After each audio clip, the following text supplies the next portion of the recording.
नमस्कार, प्रदेश के number 1 debate show में आपका बहुत बहुत स्वागत। आपके साथ मैं हूं संतोष कंगवार। छात्रों के भविष्य की बात होनी थी, लेकिन बात सड़कों पर लाठियों तक पहुंच गई है। जहां टेबल पर बैठकर हल निकाला जाना चाहिए था, वहां दौड़ा दौड़ा कर लाठियां भांजी जा रही। आज बिहार की राजधानी पटना की सड़कें जंग में तब्दील हो गई। एक तरफ देश भर में कांग्रेस के खिलाफ हुंकार भरती बीजेपी का प्रदर्शन था, तो दूसरी तरफ कांग्रेस दफ्तर के बाहर पहले से मोर्चा संभाले कांग्रेस कार्यकर्ता। और फिर जो हुआ उसने पूरे बिहार को शर्मसार कर दिया। पटना की सड़कों पर बीजेपी और कांग्रेस कार्यकर्ताओं के बीच जबरदस्त भिड़ंत हो गई।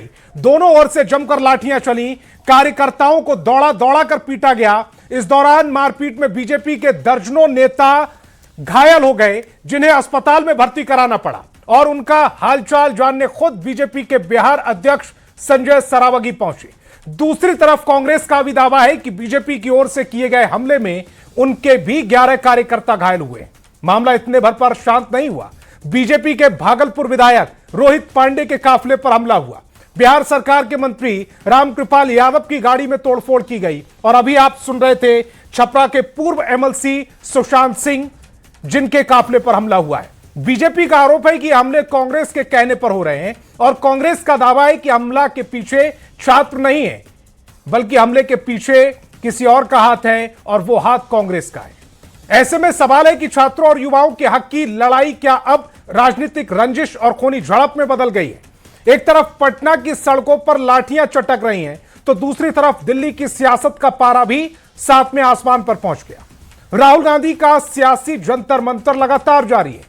कल जहां प्रधानमंत्री हाउस के बाहर विरोध प्रदर्शन हुआ, तो आज संसद परिसर में काले कपड़ों में जबरदस्त प्रोटेस्ट देखने को मिला है। विपक्ष की मांगे बिल्कुल साफ और आक्रामक है। शिक्षा मंत्री धर्मेंद्र प्रधान और गृह मंत्री अमित शाह का इस्तीफा, छात्रों का लाठी चलाने वाले पुलिसकर्मियों पर तुरंत एक्शन, छात्रों पर दर्ज मुकदमे वापस हों, और प्रधानमंत्री मोदी छात्रों से माफी मांगे, और सबसे बड़ा मुद्दा पेपर लीक पर संसद में तुरंत चर्चा हो।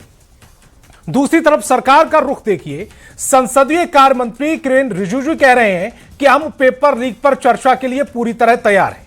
केंद्रीय मंत्री जेपी नड्डा और जितेंद्र सिंह गुरुग्राम के मेदांता अस्पताल पहुंचकर सोनम वांगचुक से 45 मिनट तक बातचीत करते हैं और पूछते हैं कि जब चर्चा के लिए तैयार हैं तो दिक्कत कहां है। लेकिन विपक्ष का कहना है कि चर्चा बाद में, पहले शिक्षा मंत्री का इस्तीफा दो। नतीजा, हंगामे के कारण लोकसभा कल तक के लिए स्थगित करनी पड़ी। ऐसे में आज के सवालों पर आते हैं। सवाल जरा स्क्रीन पर रखिएगा। सवाल नंबर 1, जब सरकार संसद में पेपर लीक पर चर्चा के लिए तैयार है, तो फिर आर पार का हंगामा क्यों? सवाल नंबर 2, क्या छात्रों के भविष्य, पेपर लीक और रोजगार जैसे गंभीर मुद्दों को बीजेपी और कांग्रेस अपनी राजनीतिक नूरा कुश्ती की बलि चढ़ा रही है? सवाल नंबर 3, पटना की सड़कों पर जो लाठियां चली, क्या उससे किसी छात्र का भला होगा? सवाल नंबर 4, छात्रों के मुद्दे का हल बातचीत से निकलेगा या फिर कांग्रेस बीजेपी की नूरा कुश्ती से?